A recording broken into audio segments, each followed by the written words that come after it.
저는 서연입니다. 하늘그룹 민준 대표님, 댁에 시집 온 지 어느덧 3년이 되었습니다. 겉보기에는 제가 시집을 참 잘 간 모범적인 아내로 비쳤을 겁니다. 남편 민준 씨는 한울그룹의 젊고 유능한 대표였고, 민준 씨의 집안은 명망 높은 재벌가였으니까요. 저는 매일 출근할 필요 없이 그저 집에서 편안하게 지내기만 하면 됐습니다. 하지만 저 자신만이 알고 있었습니다. 그 답답함의 근원은 민준 씨의 눈에 비친 저의 모습, 즉 평범하고 무능하며 외국어조차 할 줄 모르는 그저 그런 가정주부였기 때문입니다. 사실 저는 그런 사람이 아니었습니다. 저희 부모님은 대학교 교수님이셨고 저는 어릴 때부터 이중 언어 환경에서 자랐습니다. 특히 독일어는 중학교 때부터 배우기 시작해 나중에 독일로 2년간 교환학생을 다녀왔고 이미 최고 수준의 독일어 C급 자격증을 따놓은 상태였습니다. 비즈니스 협상이든 학술 교류든 어떤 상황에서도 유창하게 대처할 수 있었죠. 제가 일부러 숨긴 것이 아니라 결혼 전에 그가 저에게 말했기 때문입니다. 서연 씨, 저는 아내가 대단할 필요는 없어요. 회사 일을 돌보느라 애쓸 필요도 없고요. 그저 조용히 집에서 가정만 잘 돌봐주면 됩니다. 라고요. 그때 저는 그와 막 연인 관계를 시작한 터라 온 몇몇 여자들은 예정으로 가득했고 깊이 생각하지 않고 그의 말에 동의했어요. 그의 말에 동의했습니다. 그는 그의 말에 동의 신고를 하기 전, 그는 또다시 온이 신고를 하기 전, 그는 또다시 혼인 신고를 하기 전. 서율 씨처럼 단순한 사람이 좋아요. 그때부터 저는 제가 할 줄 아는 것에 대해 더 이상 언급하지 않았습니다. 그가 학창 시절 전공이 무엇이냐고 물으면 저는 그저 국어국문학이라고만 말하고 부전공으로 배웠던 독일어는 언급하지 않았습니다. 그가 독일인 고객들을 집으로 초대해 식사를 할 때 고객들이 독일어로 인사를 건네도 저는 못 알아듣는 척하며 미소 지으며 죄송합니다. 저는 외국어를 잘 못합니다. 라고 말한 뒤 조용히 부엌으로 가 음식 준비를 했습니다. 결혼 후에는 더욱 완벽하게 평범한 애는 더욱 완벽하게 평범이 문득하게 그가 퇴근하고 집에 돌아오면 저는 이미 저녁 식사를 준비해 두었고 집안은 먼지 한 톨 없이 깨끗하게 정돈되어 있었습니다. 그가 출장을 갈 때면 저는 미리 그의 짐을 정리해 두었고 심지어 넥타이 색깔까지 그의 취향에 맞춰 골라두었습니다. 그의 어머니, 즉 저의 시어머니께서는 항상 저의 단점을 지적하며 제가 꾸밀 줄 모르고 사교성도 없다고 말씀하셨습니다. 하지만 제가 아무리 노력해도 민준 씨는 여전히 저에게 냉담했습니다. 그는 저와 함께 식사하는 일이 거의 없었고 대부분의 시간을 회사에서 야근하며 보냈습니다. 집에 돌아와도 그저 서재에만 머물렀고 저와는 3마디 이상 대화하지 않았습니다. 가끔 제가 일상적인 이야기를 하려 하면 그는 피곤하다고 하거나 당신이 하는 이야기를 하는 그는 피곤하다고 하거나 당신이 하는 이야기는 흥미 없다고 말했습니다. 서연 씨도 분명 대단하겠죠. 외국어도 한 번은 친척과 친구들을 초대했습니다. 그때 한 번은 친척과 친구들을 초대했습니다. 제가 제 입을 열기도 전에 민준 씨가 먼저 대신 대답했습니다. 그냥 한국어 조금 할 줄 알지 외국어는 전혀 몰라요. 하지만 괜찮아요. 제가 그런 걸 원하지도 않고요. 그가 그렇게 말할 때 어조는 평온했지만 저는 그의 말 속에 제가 그에게 어울리지 않는다는 뜻이 내포되어 있음을 느낄 수 있었습니다. 친척은 어색하게 웃으며 더 있습니다. 친척은 어색하게 웃으며 더 이상 묻지 않았습니다. 저는 옆에 앉아 식탁보를 움켜쥐지 않았습니다. 잔치가 끝난 후 제가 부엌에서 그릇을 정리하고 있을 때 민준 씨가 들어와 몬트를 기대어 갑자기 말했습니다. 서연 씨, 앞으로 이런 자리에서는 다른 사람들과 말을 많이 섞지 마세요. 말을 많이 하면 실수할 수도 있으니까요. 제 손에 있던 그릇이 미끄러질 뻔했습니다. 고개를 들어 그릇이 미끄러질 뻔했습니다. 고개를 들어 그릇 그렇습니다. 제가 실수라도 했나요? 그는 눈살을 찌푸리며 적절한 단어를 치면 그 순간 제 마음은 무언가에 찔린 듯 시리고 아팠습니다. 저는 분명 외국어를 아는 친척들과 유창하게 대화할 수 있었고 분명 그의 외국인 고객들을 접대하는 데 도움을 줄 수도 있었습니다. 하지만 그가 단순한 사람을 좋아한다는 한마디 때문에 저는 저 자신을 철저히 숨겼고 결국 실수할까봐 말을 아끼는 사람이라는 평가를 받게 된 것입니다. 그날 밤 저는 침실의 큰 침대에 누워 있었습니다. 민준 씨는 서재에서 야근하다가 한밤중이 되어서야 돌아왔습니다. 그는 조용히 씻고는 침대 반대편에 누웠습니다. 마치 저에게 닿기라도 할까봐 두려워하는 듯 멀리 떨어져 있었습니다. 저는 그의 뒷모습을 바라보며 특별한 서러움을 느꼈습니다. 저는 저의 빛을 숨기고 그가 원하는 모습으로 살아가려 노력했지만 그는 단 한 번도 저를 제대로 봐주지 않았습니다. 그때 저는 이러한 서러움이 시작에 불과하다는 것을 깨닫지 못했습니다. 얼마 지나지 않아 그는 제가 평범하고 무능하다는 이유로 저를 더욱 실망시키는 그렇게 시간은 무심하게 흘러갔습니다. 저는 여전히 매일 밥을 짓고 집을 정리하며 민준 씨 눈에 비치는 평범한 가정주부의 역할을 연기했습니다. 그는 저에게 여전히 냉담했고 가끔 하는 대화도 그저 집에 뭐가 부족하다. 거기 있어? 같은 사소한 주제에 불과했습니다.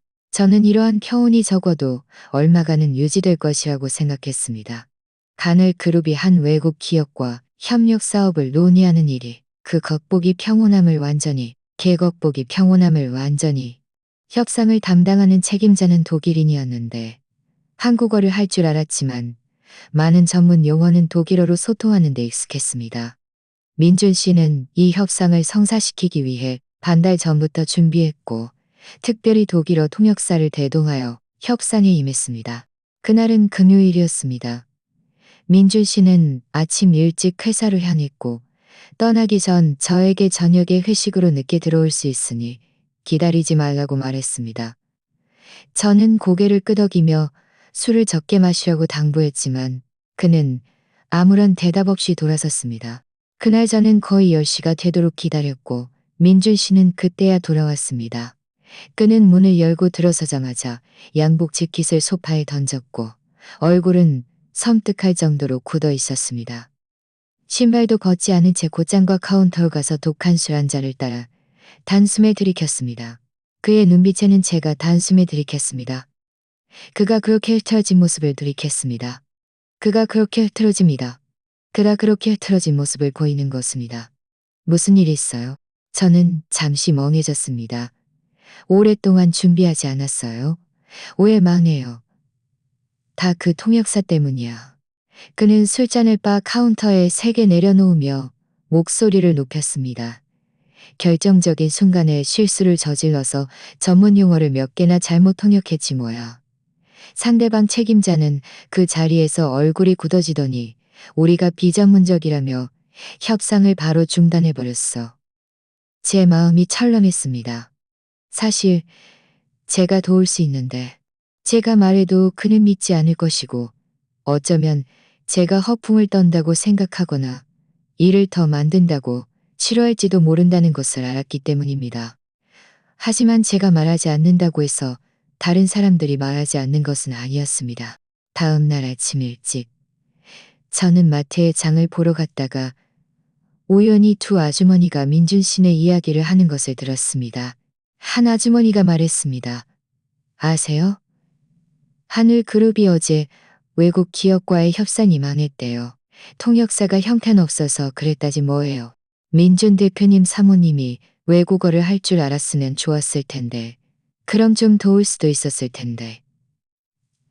다른 아주머니가 한숨을 쉬며 맞장구 쳤습니다. 그러게요. 민준 대표님 사모님이 그냥 평범한 집안 출신이라 외국어도 못하고 민준 대표님이랑 전혀 안 어울린대요. 지금은 아무 도움도 안 되고 정말 사모님 자리만 차지하고 있는 셈이네요. 점은 아무 도움도 안 되고 정말 사모님 자리만 차지하고 있는 셈이네요. 그 말을 듣자 제 마음은 찢어지는 듯 아팠습니다. 10중 8구 민준 씨의 사업 경쟁자들이 일부러 퍼뜨린 소문일 것입니다. 하늘그룹이 지난 몇 년간 너무 빠르게 성장해서 적을 만들었을 것이고 그들은 민준 씨의 약점을 찾지 못하자 그의 주변 사람들을 공격하기 시작한 것입니다.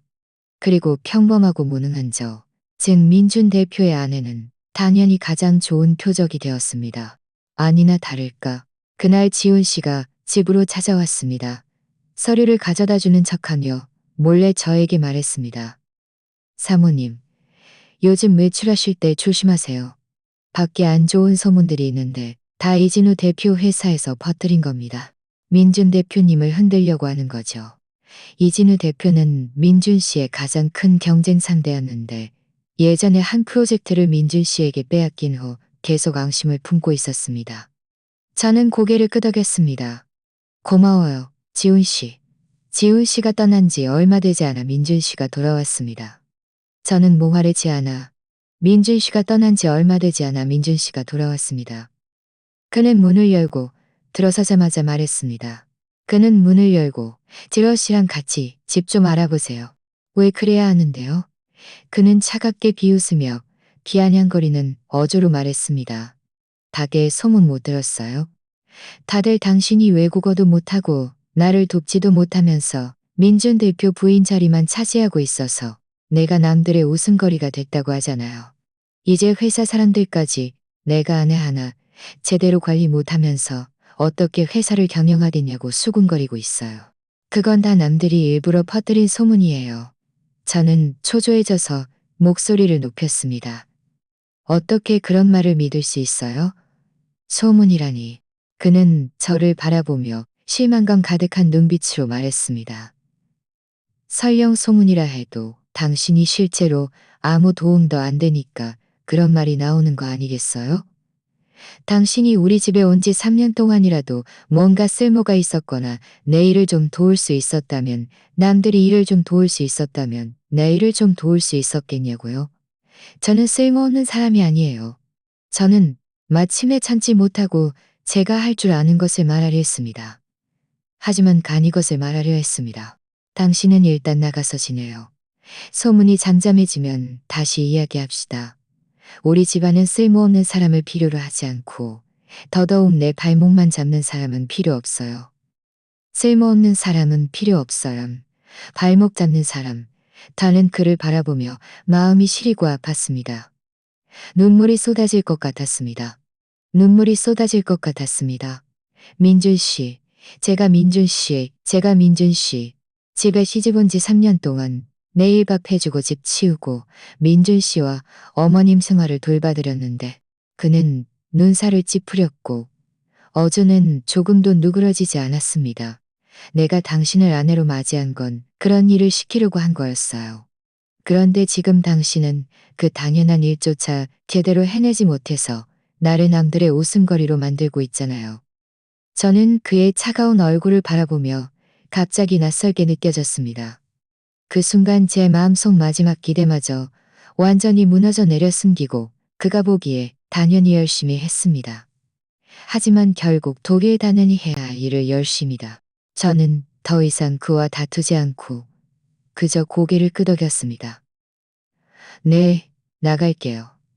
그는 제가 이렇게 흔쾌히 동의할 줄은 몰랐는지 잠시 멍해졌다가 이내 다시 차가운 표정을 지었습니다. 지훈 씨가 집을 알아봐 줄 거예요. 최대한 빨리 짐을 정리하고 나가요. 쓸데없는 소문이 더 이상 들리지 않게 해요. 마침내 참았던 눈물이 왈칵 쏟아져 내렸습니다. 마침 그는 돌아서서 서재로 들어가 문을 닫았습니다. 마치 저와 한마디라도 더 하는 것이 시간 낭비인 것이 이번에는 저와 그 사이의 균열이 더 이상 쉽게 메워지지 않을 것이라는 것을요. 이사하기로 한 그날 밤 저는 한숨도 자지 못했습니다. 침대에 누워 옆에서 깊이 잠든 민준 씨를 바라보며 제 마음은 커다란 바위에 짓눌린 듯 숨쉬기조차 힘들었습니다. 3년간의 결혼 생활, 저는 사랑이 없더라도 최소한의 정이라도 있을 것이라 생각했습니다. 하지만 결국 그는 외부인의 몇 마디 소문 때문에 저를 민준 씨 집안에서 쉽게 내쫓을 수 있었습니다. 다음 날 아침 일찍, 여느 때처럼 아침 식사를 준비해 두었고 민준 씨가 내려왔을 때 그의 안색은 여전히 좋지 않았습니다. 그는 앉아서 저를 보지도 않고 그저 묵묵히 식사만 했습니다. 우리 둘은 한마디도 하지 않았고 식탁 위에는 그릇 부딪히는 소리만 들릴 뿐 어색함이 견디기 힘들었습니다. 그는 아침 식사를 마칠 집을 찾아뒀으니 오늘 짐 식사를 마치고 그릇을 내려놓자마자 가려 했을 때 갑자기 멈춰서서 저에게 돌아보며 말했습니다. 그의 어조에는 조금의 여지도 없었고 마치 명령을 내리는 듯했습니다. 저는 젓가락을 쥐인 손에 힘을 주며 고개를 끄덕였습니다. 알겠어요. 그는 더 이상 아무 말도 하지 않고 돌아서서 떠났습니다. 저에게 눈길 한 번 주지 않았습니다. 저는 식탁에 앉아 거의 손대지 않은 아침 식사를 바라보며 더 이상 식욕을 느끼지 못했습니다. 그릇을 정리한 후 저는 짐을 싸기 시작했습니다. 사실 특별히 챙길 것도 없었습니다. 민준 씨 집에 시집 올 때 가져온 물건도 많지 않았고 지난 3년간 산 옷도 거의 없었습니다. 시어머니는 항상 민준 대표의 아내는 너무 화려하게 입을 필요 없이 단정하기만 하면 된다고 말씀하셨고 민준 씨도 한 번도 제게 먼저 옷을 사준 적이 없었습니다. 저 자신도 꾸밀 마음이 없었으니 여행 가방은 금방 정리되었었습니다. 오전 10시쯤 지훈 씨가 왔습니다. 오전 10시쯤 지훈 씨가 왔습니다. 그는 손에 열쇠 꾸러미를 들고 난처합니다. 그는 손에 열쇠 꾸러미를 들고 난처하갔습니다. 저는 열쇠 꾸러미를 들고 난처한겨. 사모님, 집은 제가 찾아놨습니다. 차가운 금속이 손에 닿자 제 마음은 더욱 차가워졌습니다. 저는 애써 켜운한 어조로 웃으며 말했습니다. 수고 많았어요, 지훈 씨. 이리저리 뛰어다니며 집 찾아줘서. 사모님, 그렇게 말씀하지 마세요. 제가 당연히 할 일입니다. 지훈 씨는 손을 비비며 한참을 망설이다가 결국 참지 못하고 말했습니다. 사모님, 사실 민준 대표님도 밖에 소문에 떠밀려서 어쩔 수 없었던 겁니다. 너무 마음에 담이다. 소문에 떠밀려서 어쩔 수 없었다고요? 그래서 저처럼 쓸모없는 아내를 희생시켜야만 했나요? 알아요. 그를 탓할 수 없죠.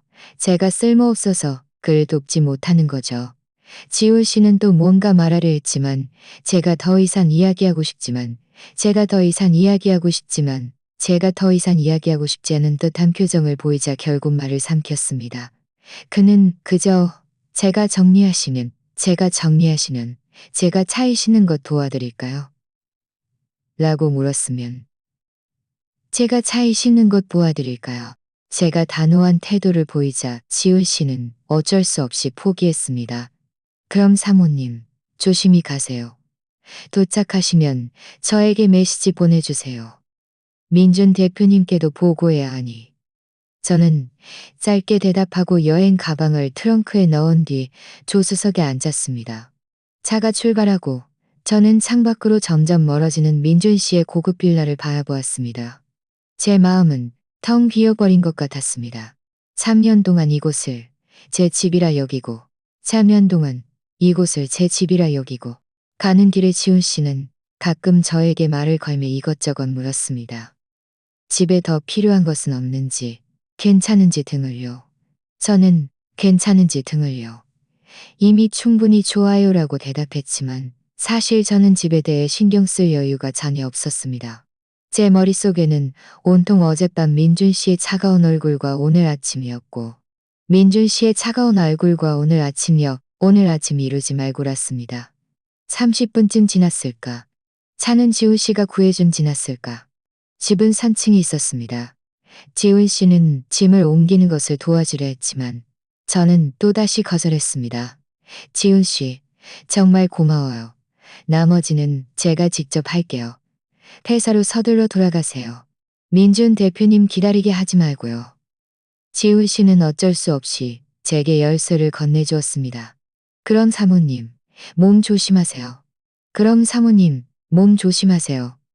그건 조심하세요.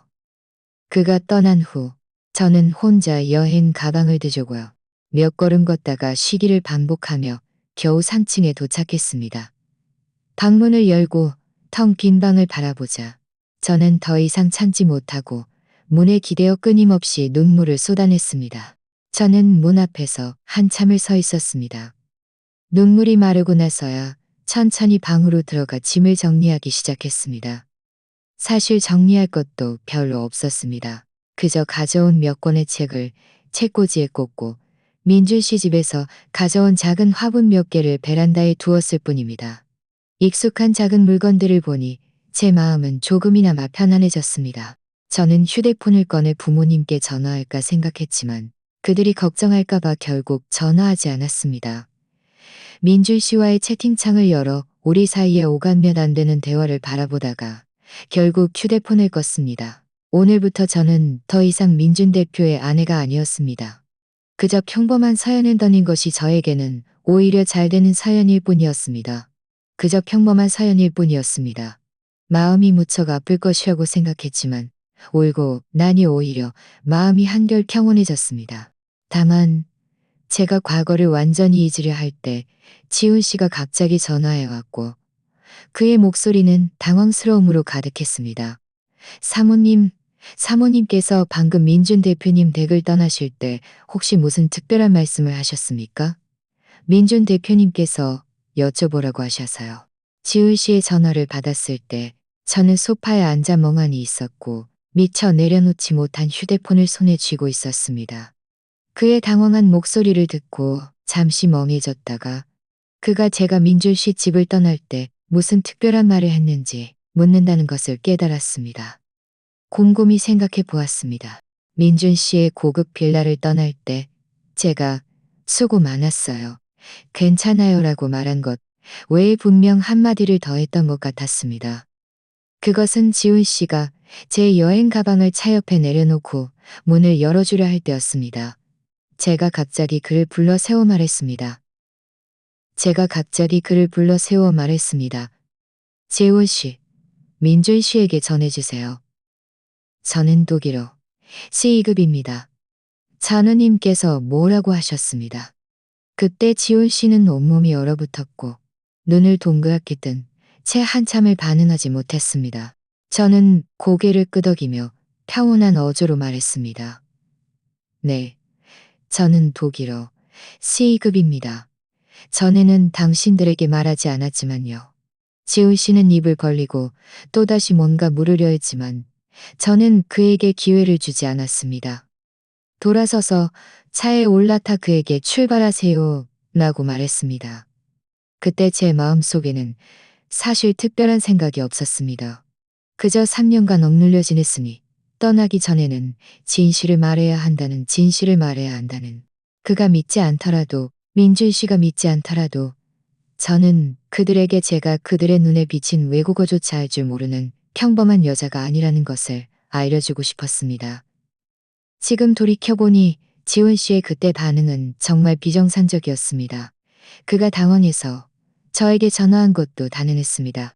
저는 전화기 너머의 지훈 씨에게 말했습니다. 제가 떠날 때 독일어 C급이라고 말한 적이 있어요. 왜요? 민준 씨가 그걸 왜 물어요? 전화는 몇 초간 침묵하다가 그가 작은 목소리로 말했습니다. 사모님, 제가 사모님의 말씀을 민준 대표님께 보고했습니다. 민준 대표님은 믿지 않으시고 사모님께서 민준 대표님 집에서 쫓겨나서 기분이 안 좋으니 일부러 허풍을 쳐서 저를 속이려는 거라고 하시더군요. 진지하게 받아들이지 말라고요. 저는 민준 씨가 이렇게 반응할 것이라고 이미 짐작하고 있었습니다. 제 마음은 아무런 동요 없이 그저 담담하게 말했습니다. 그가 믿지 않는 것도 당연하죠. 결국 저는 그의 눈에 언제나 외국어도 할 줄 모르는 사람이었습니다. 제가 민준 대표님께 사모님 모습이 화가 나서 하는 말 같지 않다고 말씀드렸지만 민준 대표님은 전혀 듣지 않으셨습니다. 오히려 사모님께서 독일어 C급을 할 줄 알았다면 3년 전에 말했겠지. 왜 쫓겨난 후에야 말하겠냐면서 남들의 웃음거리가 될 수 있으니 이 일에 대해 더 이상 언급하지 말라고 하셨습니다. 그래, 그의 눈에는 나는 그저 밥이나 하고 집이 말라고 하셨습니다. 저는 지훈 씨가 전하는 민준 씨의 밀말을 들으며 입꼬리가 저절로 올라갔습니다. 어떻게 최고 수준의 C급 독일어를 할 줄 알겠어? 그는 한 번도 나를 제대로 이해하려 하지 않았고 이해하고 싶어 하지도 않았으니 내가 진실을 말해도 그는 그저 내가 허풍을 떤다고 그를 속인다고 생각할 뿐이었겠지. 저는 전화기에 대고 말했습니다. 그가 안 믿으면 지훈 씨도 그와 다투지 마세요. 괜히 민준 씨가 또 당신을 귀찮게 여길 테니. 다른 일은 없나요? 없으면 전화 끊을게요. 사모님, 그럼 몸 조심하시고 민준 대표님께서 또 저에게 물으시면 어떻게 말씀드려야 할까요? 그냥 사실대로 말하세요. 그가 믿든 안 믿든 당신과는 상관없어요. 저는 말을 마치고 전화를 끊었습니다. 전화를 끊은 후 저는 휴대폰을 소파에 던져놓고 의자 등받이에 기대어 천장을 바라보며 멍하니 있었습니다. 저는 지훈 씨가 민준 씨에게 보고했을 때의 민준 씨 모습을 상상할 수 있었습니다. 분명 눈살을 찌푸린 채 불쾌한 표정으로 그녀가 어떻게 그걸 할 줄 알겠어? 라고 말하며 어쩌면 제가 일부러 그를 난처하게 만들려고 한다고 생각했을지도 모릅니다. 사실 저는 그런 의도가 전혀 없었습니다. 그저 저 자신을 변호하고 싶었고 그에게 제가 그가 생각하는 그런 사람이 아니라는 것을 알려주고 싶었을 뿐입니다. 하지만 지금 보니 제가 말해도 아무 소용이 없을 것 같았습니다. 그는 여전히 저를 경시하고 제가 허풍을 떤다고 생각할 테니까요. 그는 여전히 저를 경시하고 제가 허풍을 떤다고 제가 허풍을 떤다고 생각할 테니까요. 그저 가져온 몇 권의 책을 책꽂이에 꽂고 민준 씨 집에서 가져온 작은 화분 몇 개를 베란다에 두었을 뿐입니다. 익숙한 작은 물건들을 보니 제 마음은 조금이나마 편안해졌습니다. 저녁 무렵 시어머니에게서 전화가 왔습니다. 전화가 연결되자마자 시어머니의 목소리가 들려왔는데 불만으로 가득했습니다. 서연아, 너 대체 무슨 일이니? 민준이랑 싸웠으면 싸운 거지. 왜 지훈이한테 네가 독일어 C급이라고 말했니? 민준이가 그 말을 듣고 얼마나 화를 냈는지 아니? 네가 일부러 거짓말해서 그를 화나게 한 거라고 하더라. 저는 민준 씨가 이 일을 시어머니에게까지 말할 줄은 몰랐습니다. 약간 의외였지만 이상하게 느껴지지도 않았습니다. 그는 항상 제가 잘못한 일을 시어머니에게 말하기를 좋아했고 마치 그렇게 해야 저를 쫓아낸 것이 정당하다는 것을 증명할 수 있다고 생각하는 것을 증명할 수 있다고 생각하는 것을 증명할 수 있다고 생각하는다고 저는 평온하게 말했습니다. 어머님, 저는 거짓말한 거 아니에요. 저는 정말 독일어 C급을 할 줄 알아요. 시어머니의 목소리가 갑자기 높아졌습니다. 민준이가 다 말했어. 네가 할 줄 알았다면 진작 우리에게 말했겠지. 왜 이제 와서 말하겠니? 너는 그냥 쫓겨나서 기분이 안 좋으니까 일부러 일을 만드는 거야. 내가 말하는데 서연아, 네가 민준이 집에 다시 돌아오고 싶으면 당장 민준이한테 사과하고 더 이상 헛소리하지 마. 저는 시어머니의 말을 듣자 제 마음은 서늘해졌습니다. 3년 동안 저는 서늘해졌습니다. 하지만 결국 시어머니도 민준 씨와 마찬가지로 저를 믿지 않았고 제가 헛소리를 한다고 생각했습니다. 저는 깊이 숨을 들이쉬고 단호한 어조로 말했습니다. 저는 헛소리하는 거 아니고요. 그에게 사과할 생각도 없어요. 제가 민준 씨 집을 떠난 건 다툰 게 아니라 그가 저에게 나가라고 했기 때문이에요. 민준 씨 집에 돌아갈지 말지는 아직 생각 중이고 앞으로도 꼭 돌아가고 싶을지는 모르겠어요. 더 이상 그들과 다투고 싶지도 않았고 그들이 하는 상투적인 말들을 듣고 싶지도 않았습니다. 저는 알았습니다. 그들의 눈에 저는 영원히 그저 평범하고 무능한 서연일 것이고 제가 진실을 말해도 그들은 믿지 않을 것이라는 것을요. 그날 밤 저는 간단한 면 요리를 만들어 먹은 후 씻고 침대에 누웠습니다. 낮에 일어났던 일과 민준 씨, 시어머니의 반응을 생각하니 오히려 마음이 점점 더 평온해졌습니다. 어쩌면 이대로가 더 좋을지도 모른다는 생각이 들었습니다. 그들이 저를 더 믿지 않을수록 나중에 진실을 알게 되었을 때 더 충격받고 더 후회할 테니까요. 제가 예상치 못한 것은 며칠 지나지 않아 지훈 씨의 전화로 한울그룹의 안 좋은 소식을 듣게 된 것입니다. 민준 씨와 독일 기업 간의 협상에 큰 문제가 생겼고 상대방 대표는 매우 화가 나서 협상은 곧 무산될 위기에 처했습니다. 이 모든 것이 독일어 통역과 관련이 있었습니다. 이 모든 것이 독일어 통역과 관련이 있었습니다. 제가 전화를 받자마자 그는 다급하게 말했습니다. 사모님, 큰일 났습니다. 한울그룹과 독일 회사 간의 협상에 큰 문제가 생겼습니다. 이제 협상이 완전히 망하게 생겼어요. 저는 잠시 멍해졌다가 그가 말하는 것이 민준 씨가 전에 언급했던 그 독일 기업이라는 것을 깨달았습니다. 그 독일 기업이라는 것을 깨달았습니다. 그가 회사는 자동차 부품을 만드는 곳으로 실력이 매우 강하다고 들었습니다. 그룹이 그들과 협력하면 대체 무슨 일이에요? 다 잘 준비된 거 아니었어요? 왜 문제가 생겼어요? 지훈 씨는 한숨을 쉬며 빠르게 저에게 설명했습니다. 다 그 독일어 통역사 때문입니다. 상대방에서 파견된 대표는 독일 본사의 고위 임원인데 한국어를 조금 할 줄 알지만 기술 사양이나 계약 조건과 관련된 내용은 역시 독일어로 소통해야 했습니다. 민준 대표님께서 특별히 독일어 전문가라고 하는 통역사를 구했는데 오늘 협상 중에 그 통역사가 중요한 기술 용어를 독일어 기술 용어는 원래 복잡하고 특히 자동차 부품 관련 용어는 특정 의미를 가지는 단어가 많아서 한번 잘못 통역하면 쉽게 오해를 불러일으킬 수 있습니다. 저는 서둘러 물었습니다. 뭘 잘못 통역했어요? 상대방 반응이 매우 격렬했나요? 격렬했죠. 지운적인 제품 지식도 없다며 지운적인 떨리기까지 했습니다. 고온 내성 밀봉에 관한 전문 용어를 통역사가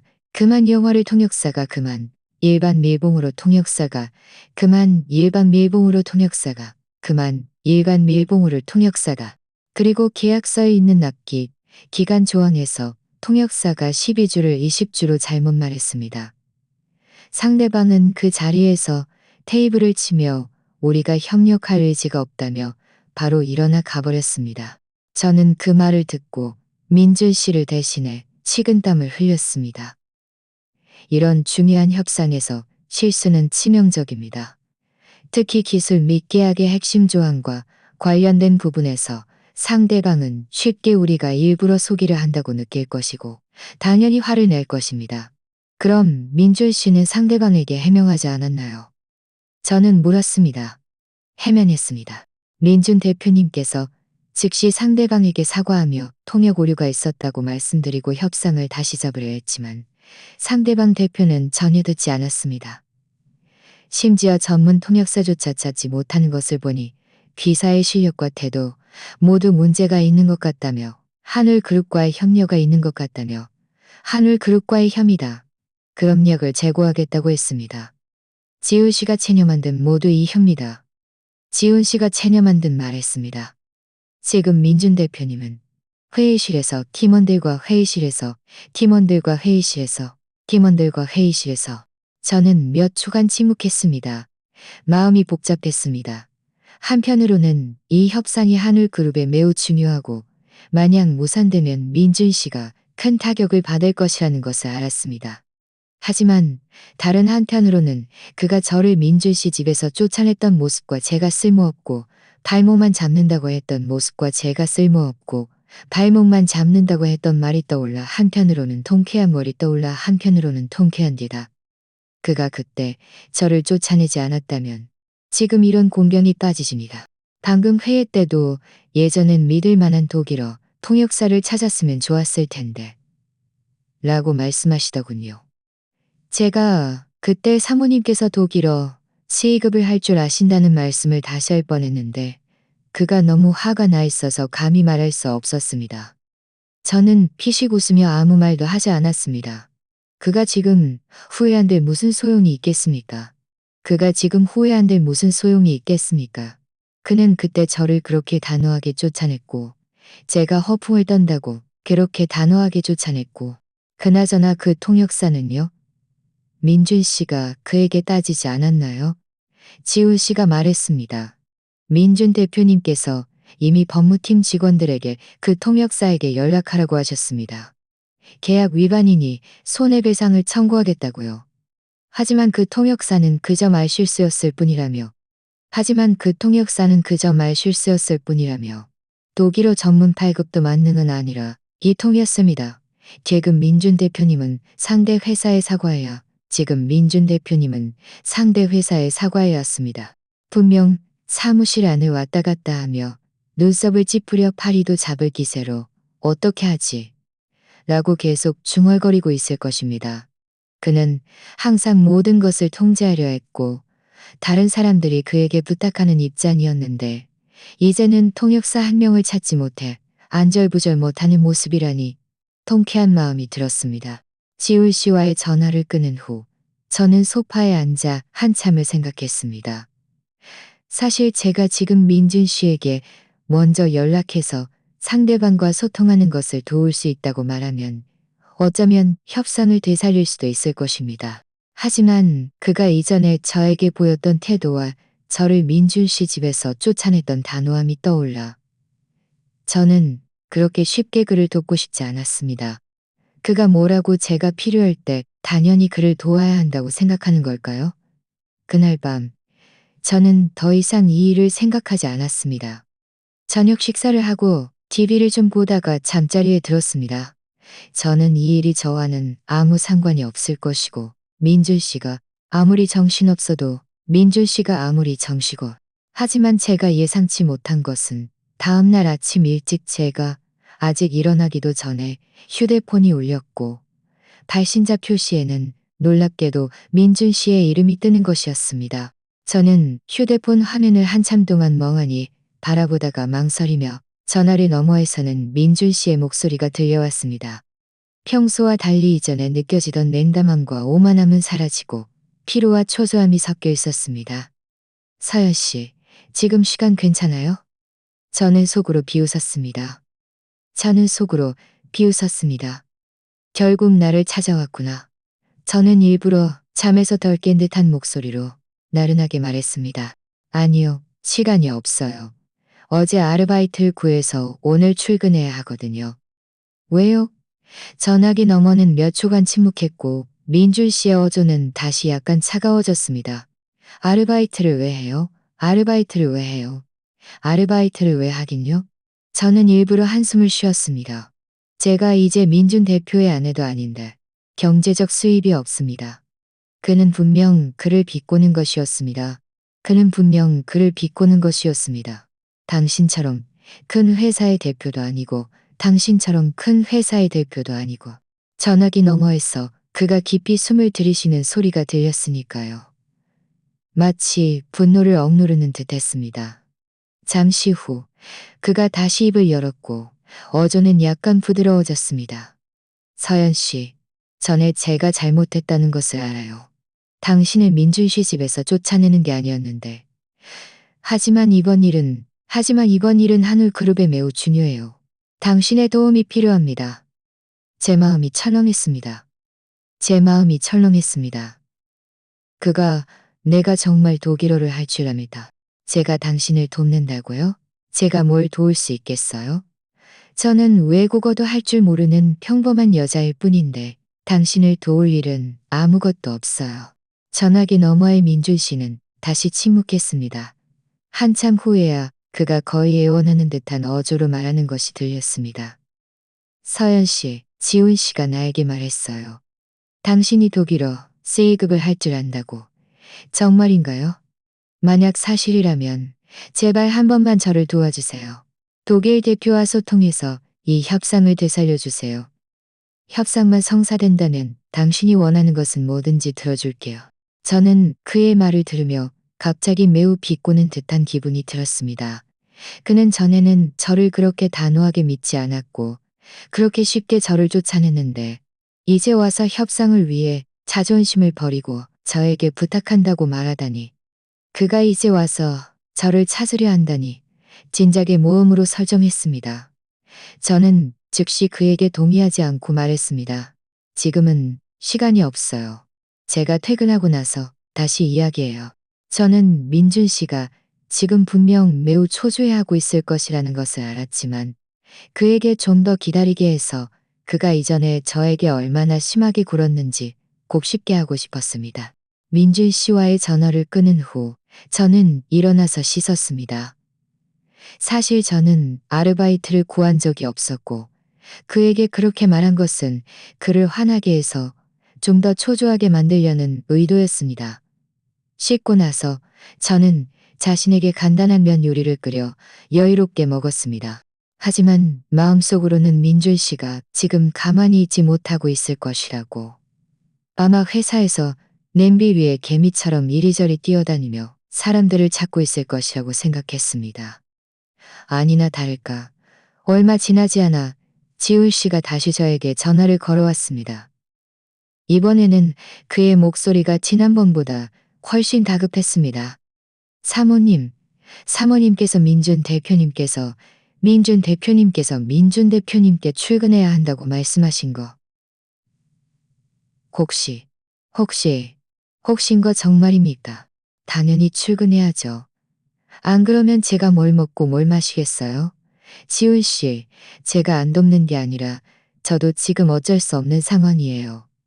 당신들을 돕겠다고 제 일을 내팽개칠 수는 없잖아요. 지훈 씨는 전화기 너머에서 한숨을 쉬었습니다. 사모님께 사정이 있으신 건 알지만 민준 대표님은 정말 어쩔 도리가 없습니다. 사모님께서 전화를 끊으신 후 그는 여기저기 전화하며 독일어 실력이 뛰어나다는 사람들을 여러 명 찾았지만 면접을 보니 일상 대화만 조금 할 줄 알거나 아예 비즈니스 용어를 모르는 사람들이었습니다. 납기 기간, 계약 위반 책임 같은 단어조차 제대로 번역하지 못했고 자동차 부품의 기술 용어는 말할 것도 없었죠. 저는 전혀 놀라지 않았습니다. 독일어 C2급은 원래 따기 어렵고 이 수준에 도달하는 사람은 많지 않습니다. C2급 독일어를 이해하고 비즈니스 및 기술 분야에도 능통한 사람은 더욱 드뭅니다. 그런 사람을 그렇게 쉽게 찾을 수 있을 리 만무하죠. 그럼 번역 회사에는 연락 안 했나요? 제가 물었습니다. 지훈 씨가 말했습니다. 민준 대표님께서 시내에서 가장 큰 번역 회사 세 곳에 연락했지만 다들 아무리 빨라도 사흘은 걸려야 적합한 사람을 찾을 수 있다고 했습니다. 그런데 독일 대표는 내일이면 독일 대표룹의 손실이 클 뿐만 아니라 독일로 돌아가기 때문에 사흘을 기다렸습니다. 민준 대표님께서 방금 저에게 오늘까지도 사람을 찾지 못하면 이표님께서 방금 저에게 오늘까지도 사람을 찾지 못하면 저는 지금 민준 씨의 모습을 상상할 수 있었습니다. 분명 사무실 안을 왔다 갔다 하며 눈썹을 찌푸려 파리도 잡을 기세로 어떻게 하지? 라고 계속 중얼거리고 있을 것입니다. 그는 항상 모든 것을 통제하려 했고 다른 사람들이 그에게 부탁하는 입장이었는데 이제는 통역사 한 명을 찾지 못해 안절부절 못하는 모습이라니 통쾌한 마음이 들었습니다. 그리고 사모님. 제가 민준 대표님께 사모님께서 독일어 C2급뿐만 아니라 예전에 독일에서도 지내셨으니 분명 그쪽 비즈니스 관습도 잘 아실 거라고 어쩌면 밖에서 찾는 통역사보다 훨씬 믿을 수 있을 거라고 다시 한번 말씀드렸습니다. 민준 대표님께서 이번에는 반박하지 않으시고 그저 눈살을 찌푸리며 듣기만 하셨습니다. 저는 지금 출근해야 해서 제가 보니 마음은 이미 흔들리신 것 같던데 사모님께 굽히기에는 자존심이 상하시는 것 같던데 사모님께 굽히기에는 자존심이 상하심이 게다가 저는 그저 평범한 사람인데 그렇게 대단한 능력이 어디 있겠어요?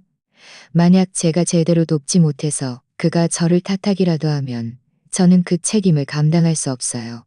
지훈 씨가 황급히 말했습니다. 사모님, 그렇게 말씀하지 마세요. 사모님께서 도와주시면 분명 성공할 겁니다. 민준 대표님은 그저 체면을 중시하는 분임은 그저 체면을 민준 씨 집으로 모셔올지도 몰라요.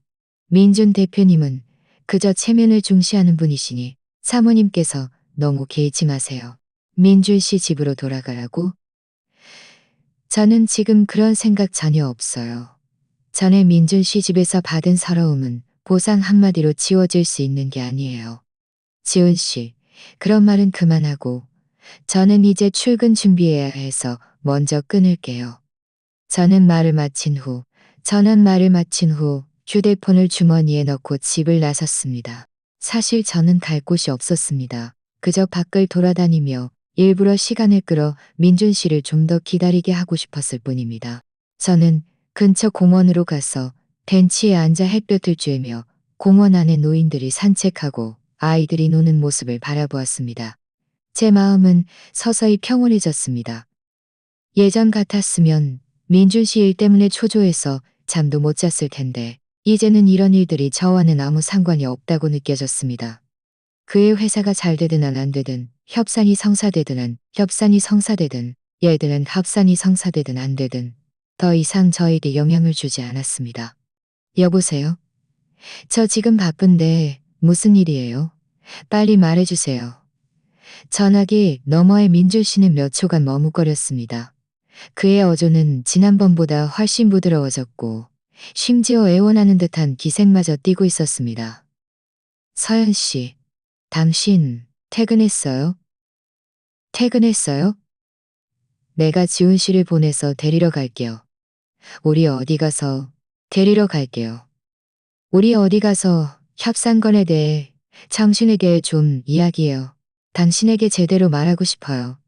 당신에게 저는 그가 완전히 자존심을 내려놓고 아직 퇴근 안 했어요. 저녁 7시나 되어야 일이 끝날 것 같아요. 게다가 무슨 일이 있으면 전화로 말하면 되지. 굳이 만날 필요 있나요? 제 상사가 보면 안 좋게 생각할까봐 걱정돼요. 민준 씨가 황급히 말했습니다. 아니요. 안 좋게 생각 안 했습니다. 아니요. 안 좋게 생각 안 합니다. 안 좋게 생각 안 합니다. 제가 지훈 씨를 당신 회사 아래층에서 기다리게 할게요. 서연 씨 일에 방해되지 않도록 할게요. 서연 씨, 저는 이 정도면 충분히 만족스러웠고 더 이상 시간을 끄는 것도 의미가 없다고 생각했습니다. 저는 일부러 한숨을 쉬며 말했습니다. 좋아요. 그럼 저녁 7시에 퇴근할 테니 그때 지훈 씨에게 어느 교차로에서 기다리라고 하세요. 제 회사 아래층으로는 오지 마세요. 괜히 번거롭게 하지 않을 겁니다. 괜히 번거로우니.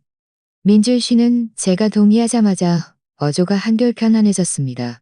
좋아요. 제가 지훈 씨에게 어느 교차로에서 좋아요. 제가 지훈 씨에게 어느 교차로에서 전화를 끊은 후 저는 시간을 보니 아직 7시까지 몇 시간 더 남았길래 계속 공원을 산책했습니다. 6시 반쯤 되어서야 저는 천천히 어느 교차로로 향했습니다. 교차로에 도착했을 때 멀리서 지훈 씨의 차가 길가에 서 있는 것이 보였습니다. 놀랍게도 민준 씨도 차 안에 있었고 길 쪽을 향해 고개를 내밀고 있었습니다. 저는 일부러 발걸음을 늦췄습니다. 차 옆에 다다르자 민준 씨가 황급히 차에서 내렸고 얼굴에는 약간 어색한 미소가 떠올랐습니다. 서연 씨, 왔어요. 피곤하지 않아요? 일단 차에 타서 좀 쉴까요? 저는 그의 비위를 맞추는 말에 아랑곳하지 않고 직접 차 문을 열고 조수석에 앉았습니다. 차갑게 말했습니다. 차갑게 말했습니다. 저를 찾아온 진짜 이유가 뭐예요? 전에 시간이 별로 없으니 이야기 끝나면 다시 돌아가야 해요. 민준 씨도 차에 앉아 저를 바라보며 한참을 망설이다가 입을 열었습니다. 서연 씨, 전에 제가 잘못했다는 것을 알아요. 당신을 오해하고 민준 씨 집에서 쫓아내는 게 아니었는데 당신이 민준 씨 집으로 돌아오고 싶다면 지금 당장 데려다 줄게요. 저는 속으로 비웃었습니다. 이제 와서 이런 말을 한다니 진작에 뭘 하고 있었던 걸까. 저는 그의 말을 받지 않고 그저 말했습니다. 그런 쓸데없는 말은 그만두세요. 당신이 저를 찾아온 건 제가 독일 대표와 소통하는 것을 도와주길 바라서 아니었나요? 바로 조건을 말하세요. 당신이 조건을 말하세요. 바로 조건을 말하세요. 당신은 제가 독일 대표와 소통하는 말하세요. 당신은 제가 어떻게 도와주기를 바라나요? 당신이 이 협상을 되살려주기만 한다면 당신이 원하는 것은 뭐든지 들어줄게요. 민준 씨 집으로 돌아오고 싶지 않다면 더 큰 집을 사줄 수도 있고 일하고 싶다면 회사에 자리를 마련해 줄 수도 있어요. 마음껏 말해보세요. 전에 내가 당신에게 못되게 굴었던 것, 앞으로는 분명히 고칠게요.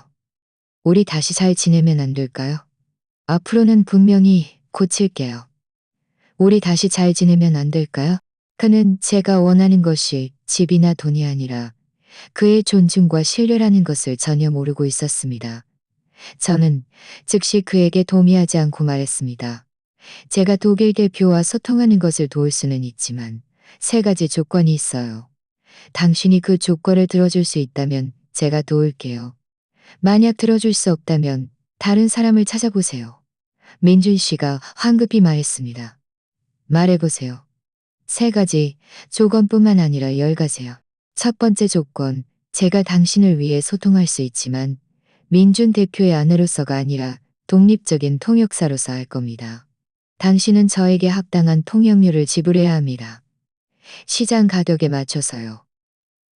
단 한 푼도 덜해서는 안 됩니다.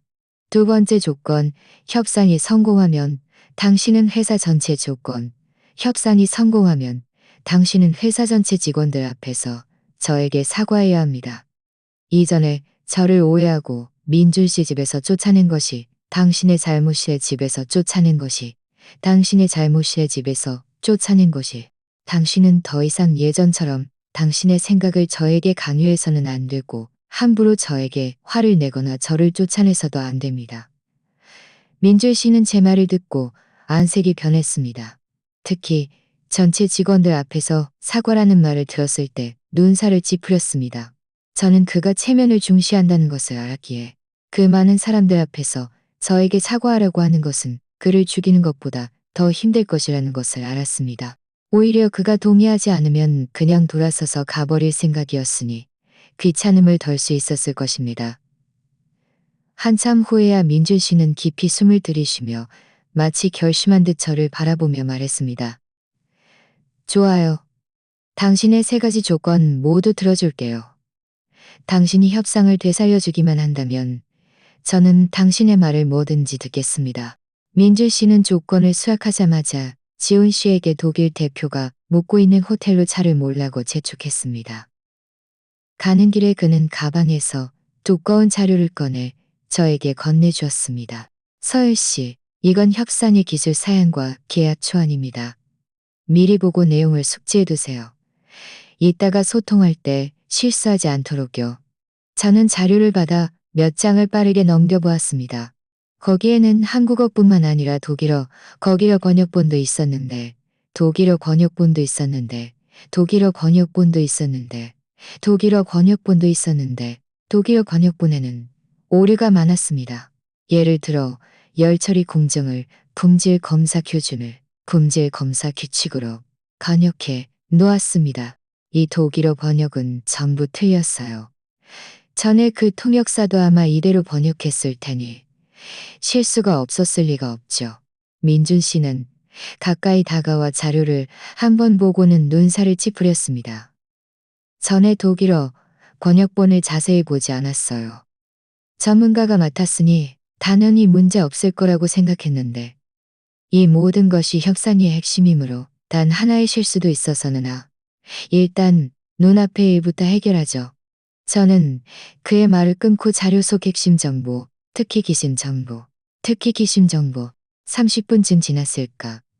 차는 호텔에 도착했습니다. 민준 씨가 먼저 내려 제 쪽으로 와서 차문을 열어주려 했지만 저는 그가 돕는 것을 허락하지 않고 직접 문을 밀어 열고 내렸습니다. 그는 잠시 멍해졌고 그의 손은 허공에 멈춰 있었으며 얼굴에는 약간의 어색함이 스쳤지만 아무 말도 하지 않고 저를 호텔 회의실로 안내했습니다. 회의실 문 앞에는 약간의 어색함이 스쳤지만 아무 말도 하지 않고 저를 회의실 문 앞에는 양복을 입은 2 남자가 서 있었습니다. 태도가 여전히 좋지 않으니 조심하세요. 민준 씨는 고개를 끄덕이고 깊이 숨을 들이쉬 문을 열었습니다. 저는 그의 뒤를 따라 들어갔고 한눈에 상석에 앉아있는 독일 대표를 보았습니다. 50대쯤 되어 보이는 그는 짙은 양복을 입고 있었고 표정은 엄숙했습니다. 민준 대표님, 젊은 비서가 노트북을 들고 앉아 있었습니다. 옆에는 젊은 비서가 노트북을 들고 앉아 있었습니다. 독일 대표는 민주희 씨를 보고 그저 차갑게 눈을 들어 올렸을 뿐.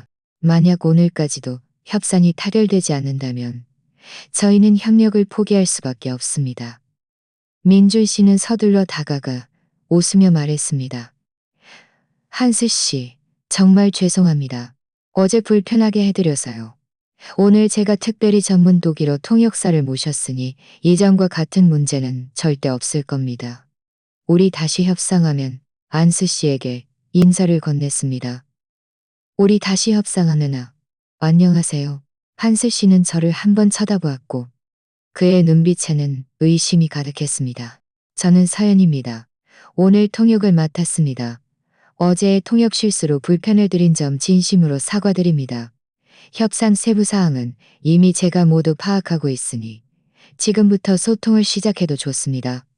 궁금한 점이 있으시면 무엇이든 직접 저에게 말씀해 주십시오. 저의 독일어 발음은 매우 정확했고 어조 또한 침착했습니다. 어조 또한 침착했습니다. 안스 씨는 분명 잠시 멍해졌고 그의 눈빛에서 의심이 줄어들었습니다. 만약 그렇다면 저희는 받아들일 수 없습니다. 저희는 12주 이내에 납품을 받아야 합니다. 한스 씨, 정말 죄송합니다. 어제는 통역 실수였습니다. 저희 계약서에는 12주라고 명시되어 있지 20주가 아닙니다. 저는 말하면서 한스 씨에게 정확한 계약 조항을 가리켜 보여주었고 독일어로 조항 내용을 저희는 계약 조항을 가리켜 보여주었고 독일어로 조항 내용을 상세히 설명했습니다. 보십시오. 여기에 명확히 12주 이내 납품이라고 씁니다. 한스 씨는 가까이 다가와 계약서를 살펴보고는 다시 저를 올려다보았습니다. 그의 어조는 약간 누그러졌습니다.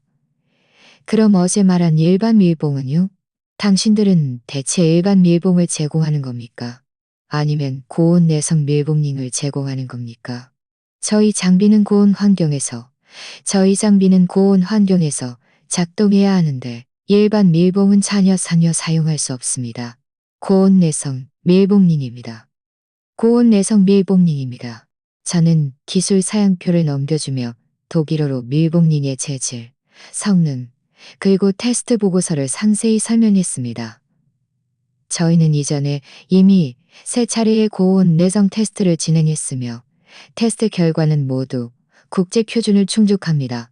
이 테스트 보고서를 확인해 보십시오. 한스 씨는 테스트 보고서를 확인해 보십시오. 한스 씨는 테스트 보고서를 진지하게 살펴보았고 가끔 몇 가지 전문적인 질문을 했습니다. 저는 그 질문들에 모두 독일어로 막힘없이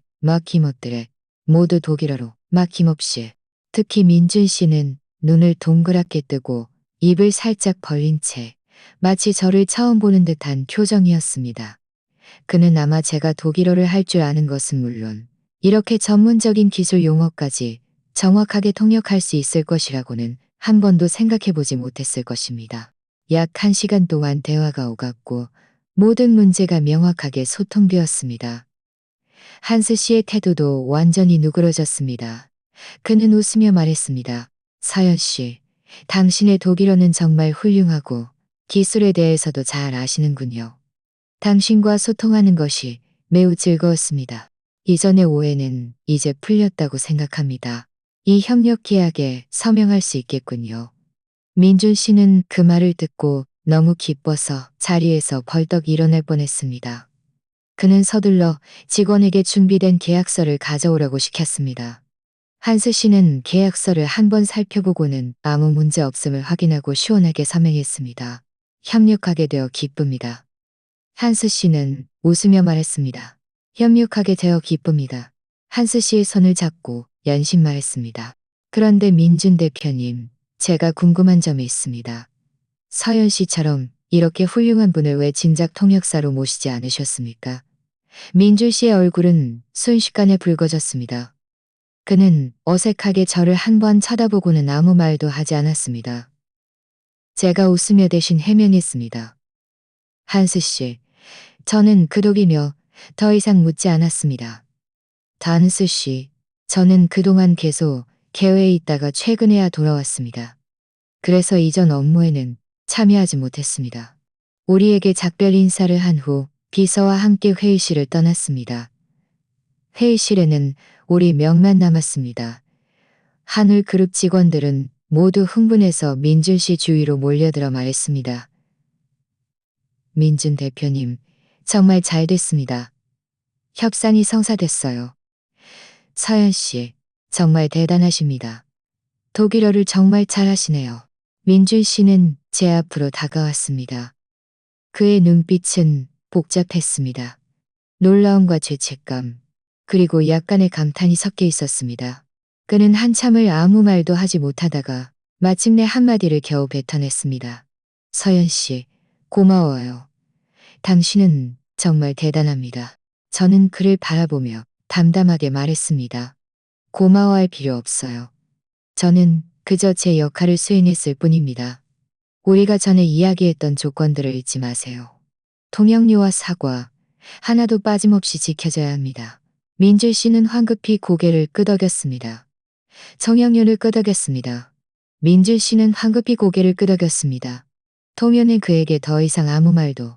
통역료는 제가 내일 바로 재무팀에 연락해서 송금하도록 하겠습니다. 사과는 최대한 빨리 전체 직원들 앞에서 송금하도록 하겠습니다. 저희 목적은 이미 달성되었습니다. 저의 능력을 증명했을 뿐만 아니라 그가 저의 조건들을 수락하게 만들었으니까요. 이제 그가 약속을 이행할 차례였습니다. 호텔을 나설 때 지훈 씨가 제 뒤를 따라오며 작은 목소리로 말했습니다. 사모님, 정말 대단하십니다. 민준 대표님께서 회의실에서 눈이 휘둥그레져서 사모님을 바라보시더군요. 아마 지금도 정신을 못 차리고 계실 겁니다. 저는 빚일 겁니다. 다만 예전에는 너무 많은 에너지를 민준 씨와 민준 씨 집안에 쏟아부어 저에게도 빛을 발할 수 있는 능력이 있다는 것을 잊고 살았습니다. 이제야 저는 저 자신을 되찾았습니다. 앞으로는 어떤 누구를 위해서도 저의 빛을 숨기지 않을 것입니다. 호텔에서 나온 후 민준 씨는 저를 집까지 데려다 주겠다고 했습니다. 저는 거절하지 않았습니다. 어차피 가는 길이고 제가 걸어가는 수고도 덜 수 있으니까요. 차 안에서 그는 이전처럼 침묵하지 않고 가끔 몰래 저를 쳐다보며 뭔가 말하고 싶어 하는 듯 했지만 쉽사리 입을 열지 못했습니다. 지훈 씨는 눈치 빠르게 음악 소리를 줄여 우리에게 대화할 공간을 만들어 주었습니다. 약 10분쯤 지났을까? 민준 씨는 마침내 참지 못하고 작은 목소리로 물었습니다. 서연 씨, 당신은 언제부터 독일어를 배우기 시작했고 C2급까지 땄어요. 저는 왜 전혀 몰랐을까요? 저는 왜 전혀 몰랐을까요? 저는 창밖을 바라보며 평온한 어조로 말했습니다. 중학교 때부터 배웠고 대학교 때는 독일어를 전공했어요. 결혼 전에 당신에게 말하려고 했지만 당신이 아내가 나서서 일할 필요 없고 여자들은 그렇게 애쓸 필요 없다고 말해서 감히 말하지 못했어요. 민줄 씨의 몸이 잠시 굳어졌고 그의 목소리는 낮아졌습니다. 그때 저는 제가 돈을 버니 당신이 너무 힘들지 않았으면 좋겠다고 생각했어요. 몰랐어요. 당신이 이렇게 대단한 사람인지. 그리고 저 때문에 그렇게 중요한 것을 3년이나 숨겼을 줄은. 저는 당신이 원하는 모습으로 살아가기만 하면 우리 사이가 잘 될 것이라고 생각했어요. 하지만 결과는 어땠나요? 당신은 여전히 저를 쓸모없다고 생각했고 저를 민준 씨 집에서 쫓아냈잖아요. 그의 고개는 더욱 숙여졌고 그는 두 손으로 운전대를 꽉 쥐었습니다. 그의 목소리에는 죄책감이 섞여 있었습니다. 제가 잘못했어요. 서연 씨. 제가 그렇게 이기적이면 안 됐는데. 제 생각대로만 당신에게 사실은 몇 번이나 당신의 능력이 필요할 때가 있었는데 제가 그걸 알아채지 못했어요. 저는 잠시 멍해졌습니다. 작년에 우리가 독일로 출장 갔을 때 한 공급업체가 독일어로 제품을 소개했어요. 그때 제가 데리고 간 통역사가 갑자기 일이 생겨서 동인하지 못했고 저는 손짓으로 소통을 하지 못했고 저는 손짓으로 소통할 수밖에 없었죠. 하마터면 그 공급업체와 계약을 놓칠 뻔했어요. 저는 당신이 다른 사람에게 들은 말인 줄 알고 별 생각 없이 넘겼는데 이제야 알겠어요. 당신이 전부 알아들었던 거였죠. 일부러 그렇게 말했어요. 저는 아무렇지 않은 척 말했습니다. 또 한 번은 회사에서 독일 회사와 계약을 체결해야 했는데 독일어 조언의 함정이 있었어요. 통역사는 그걸 체결해야 했는데 독일어 조언이 함정이 있었어요. 통역사는 그걸 찾아내지 못했죠. 당신이 계약서를 한참 들여다보더니 저에게 뭔가 문제가 있는다. 문제가 인잠 들여다보더니 저에게 여기에 뭔가 문제가 있는다 보더니 결국 상대방이 먼저 지적해주고 나서야 알게 됐어요. 그는 말을 할수록 더욱 후회했고 목소리마저 떨렸습니다. 지금 생각해보니 그때 당신은 분명 그 함정을 알아챘을 텐데 저를 난처하게 만들고 싶지 않아서 직접 말하지 않았던 거였군요. 저는 정말 바보 같았어요. 저는 정말 바보 같았어요. 제 옆에 이렇게 대단한 들이들이었습니다. 제 옆에 이렇게 대단한 당신을 두고도 사용하지 않고 엉뚱한 외부인만 믿고 심지어 당신에게 그렇게 못되게 굴다니. 어쩌면 그는 그때도 저에게 완전히 무관심했던 것은 아니었을지도 모릅니다. 다만 자신의 자존심과 편견에 눈이 가려져 있었을 뿐이었을지도요. 차가 제가 사는 아파트 단지 아래에 도착했습니다. 지훈 씨는 차를 세우고 조용히 말했습니다. 민준 대표님, 사모님, 제가 아래에서 기다리겠습니다. 민준 씨는 저를 따라 차에서 내려 건물 입구에 서서 저를 진지하게 바라보며 말했습니다. 서연 씨, 지금 와서 무슨 말을 해도 늦었다는 것을 알아요. 하지만 저는 진심으로 당신에게 사과하고 싶습니다. 지난 3년간 당신을 소홀히 하고 오해했던 것에 대해, 그리고 당신을 민준 씨 집에서 쫓아냈던 단호함에 대해, 저의 모든 잘못에 대해요. 그는 잠시 멈췄다가 말을 이었습니다. 저는 이미 어머님께 말씀드렸어요. 어머님께 당신에게 사과하라고요. 어머님도 자신이 전에 잘못했다는 것을 아시고 당신이 시간 될 때 진지하게 이야기하고 싶다고 하셨어요. 그리고 민준 씨 집은 제가 계속 당신을 위해 기하고 싶다고 하셨어요. 만약 돌아오고 싶지 않다면 당신이 사는 이 아파트 단지에 더 큰 집을 사서 당신 취향대로 꾸며줄 수도 있어요. 저는 그의 진심 어린 모습을 보며 약간 마음이 흔들렸지만 즉시 동의하지는 않았습니다. 사과는 받아들일게요. 하지만 민준 씨 집으로 돌아갈지 말지는 정급히 고개를 끄덕였습니다. 그리고 우리가 전에 이야기했던 조건은 좀 더 생각해봐야겠어요. 그리고 우리가 전에 잊지 마세요.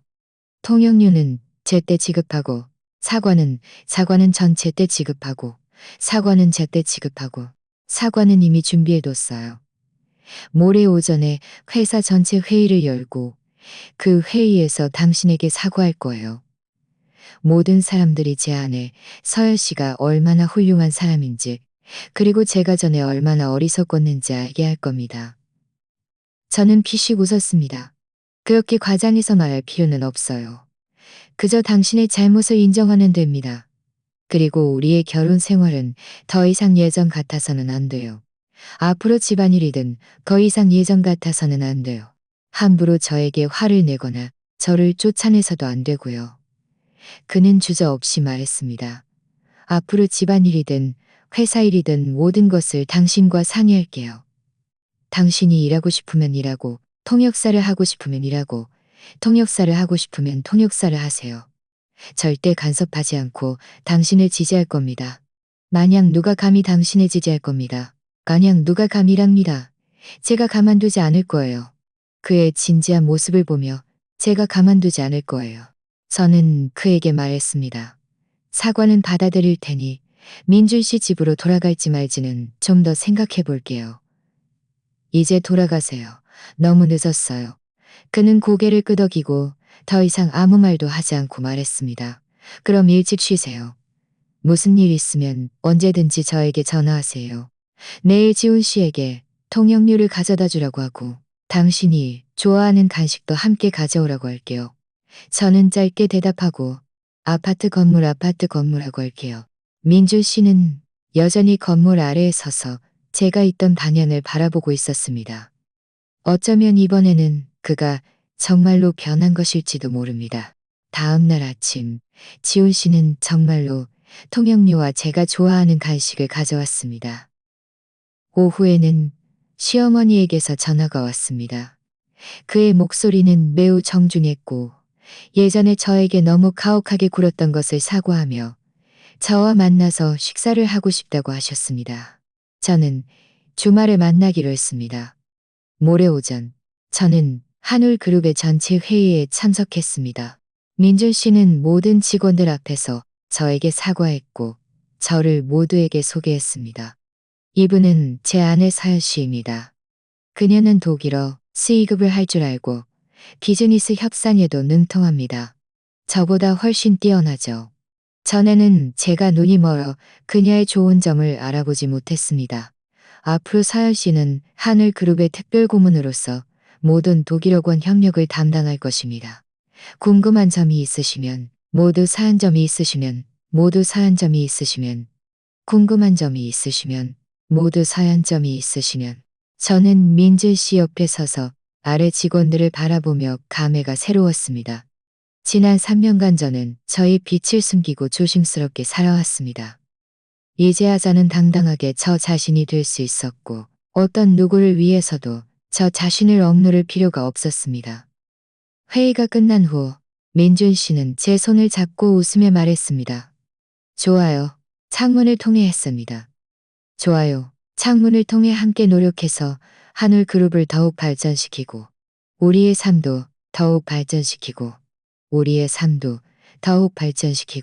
미래의 나날이 순탄하지만은 않겠지만 우리가 서로를 존중하고 지지한다면 해결하지 못할 문제는 없을 것이라는 것을요.